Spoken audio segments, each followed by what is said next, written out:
quotient rule yesterday. And so a couple of real life problems here to apply these to, and we'll get through these here, and we'll give you some time to get a quick quiz done. Quick quiz is pretty easy today. I looked at it, I thought, ooh, this might be too easy. Too easy. Okay, so we'll get you some time to do that. We'll get you some time to work on page 206. Guys will tell you probably Monday when you come in. I don't know how this is going to work. I'd like to try and squeeze a quiz in by Tuesday, so I'm thinking Monday I'm going to review the first 3 sections in chapter 4 and get a quiz in before we head off to break. And then that way, if we go with a quiz, there won't be any work to have to worry about over break. Does that make sense to everybody next week? Okay. All right, so let's talk right here. It says when a certain drug is injected into a muscle, the muscle responds by doing what? It says the amount of the amount of contraction S in millimeters is related to the concentration of the drug X in millimeters. I think this should have been milliliters. Okay. Anyhow, given by the following function, S of x equals x over m plus n times x. This is a comma where m and n are what? M is a number and n is a number. Does that make sense to everybody? Okay, so if we're taking derivatives of constants, they'll eventually become what value? Like if I said, what's the derivative of 7? You would say? 0, right? The derivative of any constant is 0. So since we're treating m and n like constants, the derivative of those will be 0. So the first thing we're asked to do is find what, kids?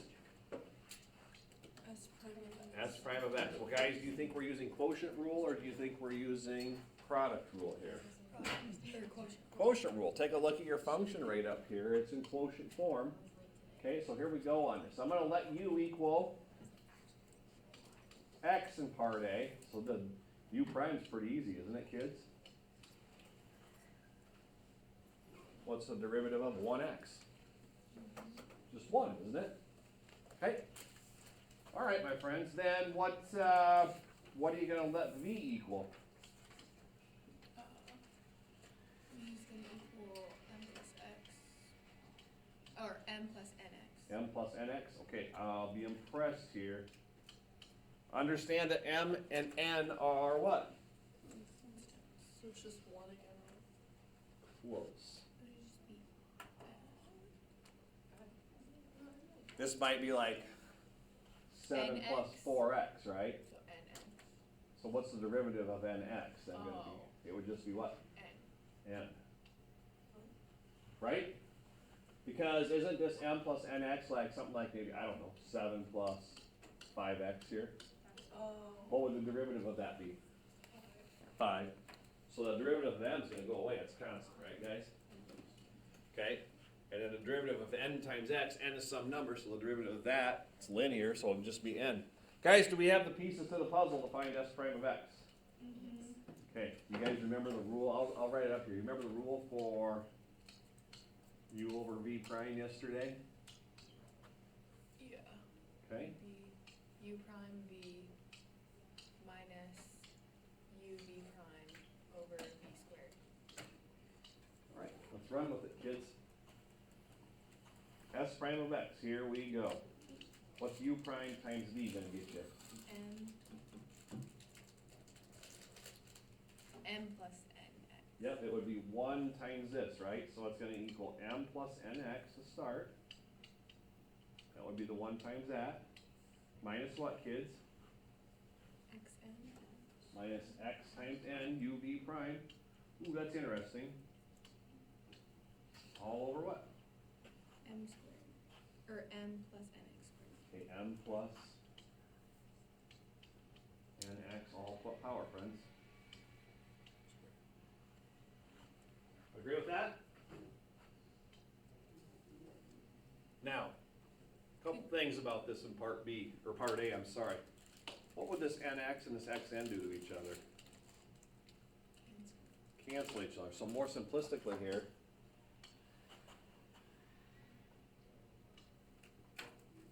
we could probably say s prime of x. What's really left up top, kids? When this and this cancel each other, M. you're going to have m over m plus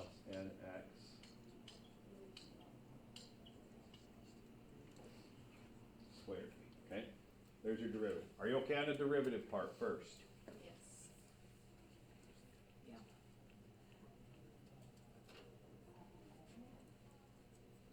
Okay, so part B.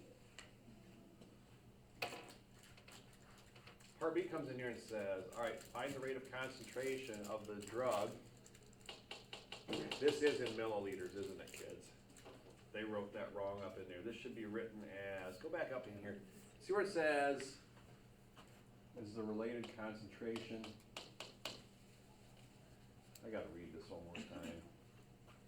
When a certain drug is injected to the muscle responds by contracting. The amount of contraction in S is in what? Millimeters. Millimeters, but now it says, that's the contraction, but the concentration should have been in what? Milliliters. This should be milliliters. Change that one right there. Just put an ml there for milliliters, okay? Okay, so X is the number of milliliters, right? Okay? It says, find the rate of contraction when the concentration of the drug is what? 50 milliliters. Okay, so that's like saying X is what value? 50. And then M is what value? What do they give you for M? 10. And then what do they give you for N? 3. So what they're really saying here, guys, is this. They're really saying evaluate S prime, because they say this right here, find the what? Okay, they're really asking you to evaluate S prime of 50 when M equals, what value is M? 10? And N was 3. Hey, here we go. We're just going to take all these values and plug it into our derivative that we just found. Does that make sense? Oh, yeah. Okay, so here's what this means. S prime of 50 shall equal, okay, help me out, friends. What's the M value you want to plug in up top? 10. 10. Over, okay, what's going in for the M value in the bottom? Plus, let's see, N was what, 3? And X is?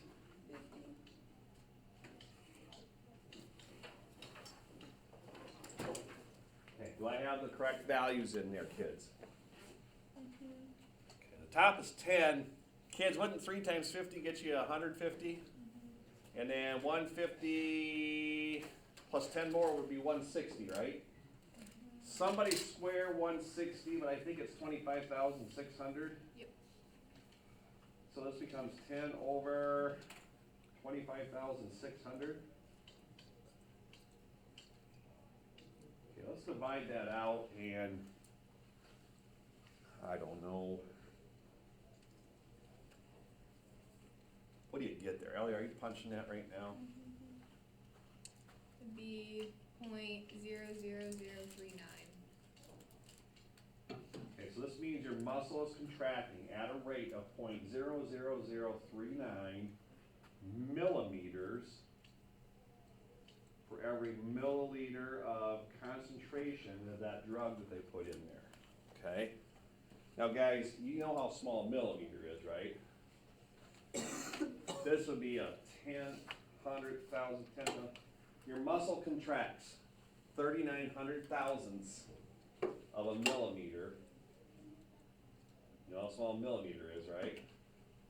You could take a millimeter and divide it up into 100,000. That distance up into 100,000 parts. Your muscle contracted by 39 thousandths of a millimeter for every milliliter they put into you. So is it really contracting that much? But it is contracting, right? And now I know you're going to rest well at night knowing that. Am I right? I can sense a sigh of relief in this classroom right now that everybody knows that now, and you're just super duper relieved.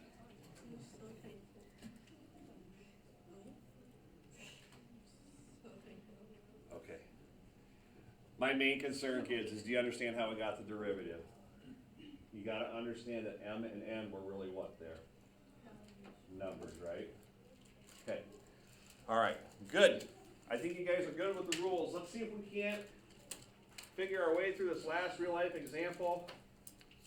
And this is kind of a tough one right here. I've always said, Kelk, sometimes kids, it's not about being able to do the problem, it's about, the hard part really is being able to, anybody wanna guess what I'm about to say? Understand it, or even begin to do what? Start the thing, okay? If you don't know what you're doing to start it, you can't really do anything about it. I have a volunteer that wants to read that for me. Oh, stop, time out. This says it might be an application of the what? Ooh, keep that in mind, friends. If a farmer is farming 500 acres of corn in the current year and is increasing that number by 50 acres per year, he is currently harvesting 130 bushels of corn per acre, but the yield is increasing by 5 bushels per acre per year. When both the increasing acreage and the increasing yield are considered, how rapidly is the total number of bushels of corn increasing per year? Okay, so here's the deal. Right now we have how many acres to start, kids? 500. And currently each acre yields how much? If I said, hey, every single year I'm gonna farm the same 500 acres and I'm gonna get the same 130 bushels per acre, how many bushels would you get totally? Or how would you go about figuring out how many bushels you harvested each fall? 500 times 130, right? So you're taking the number of acres times the number of what? Okay, so in this whole situation here, can I write this down first, kids? The total number of bushels harvested is equal to the number of acres, right? Times the number of bushels harvested for each acre, right? Would you agree with that? So if we were harvesting and we just had the 500 acres and you said, I get 130 per acre,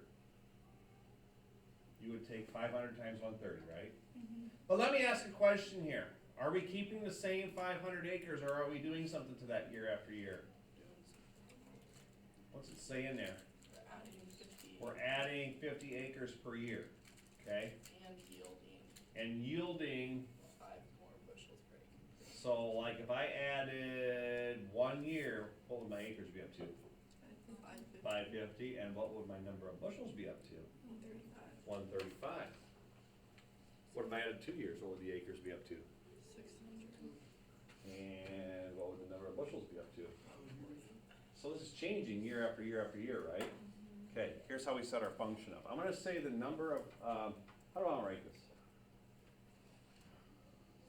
How about I set this up as H, our harvest, over, is it okay to say T years, kids? So T is gonna represent the number of years we keep adding stuff. So the very first year we did this, or at the very beginning, right now, we're doing 500 acres and 130 bushels per acre, right? Yeah. Okay, now in a year, you just said we're gonna be doing 500 plus 50, right? It's gonna be 500 plus So- 50 T. Yep, the number of acres is gonna be 500 plus, we add 50 acres each year here, don't we? Okay, do you understand that 500 plus 50 T? So it's kinda like saying in 3 years, we're gonna add 50 times T to know how many acres we're farming, right? Okay, well, what's happening to the number of bushels per acre each year? It's going up by 7. That's really gonna be 130 plus what, friends? 5T. Okay, so if it wants to know how rapidly is the number of bushels of corn increasing per year, it wants to know the rate of change in the number of bushels each year. Now, it doesn't ask for a certain year here, but we could at least find a formula for rate of change each year. And then if I wanted to know what's the rate of change in, say, 10 years, then what would you plug in for T? 10, okay? My friends, have I set up a product here? Okay, so what do you assume we're gonna let U equal here? 500 plus 50 T. So let's see if we can't come up with, we're really looking for H prime of T here, aren't we? Okay, so here we go.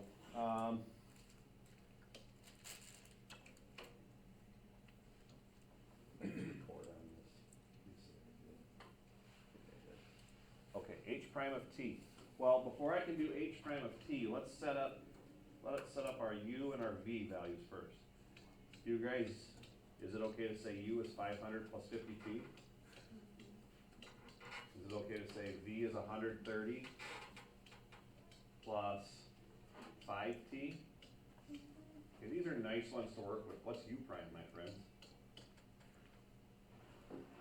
U prime is 50, right? What's t prime, kids? I'm sorry, v prime. Too many letters today. What's v prime? 5. Good. You guys ready to rock the product rule? We should get t-shirts in here that says I rock the product rule. You like that idea? I rock the product rule.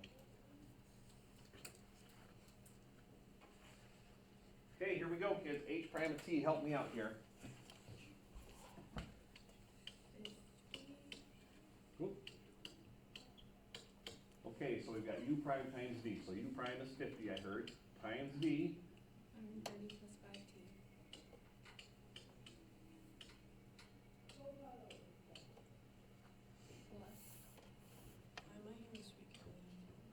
Plus 500 plus 50t times 5. So you got 500 plus.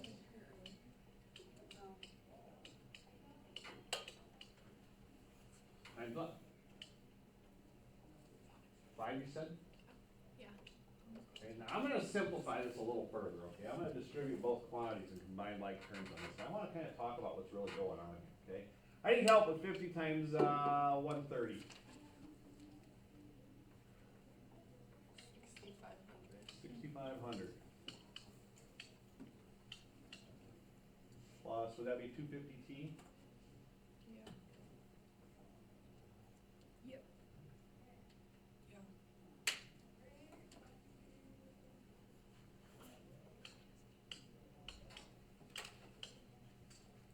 Plus, help me out here, 2,500. plus another 250t, is that right?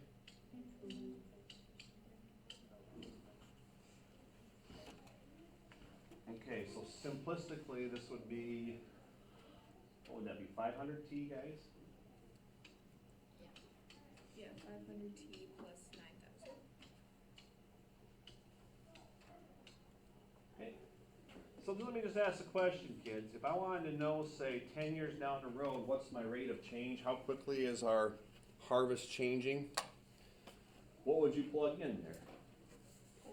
10, so that would be like 5,000.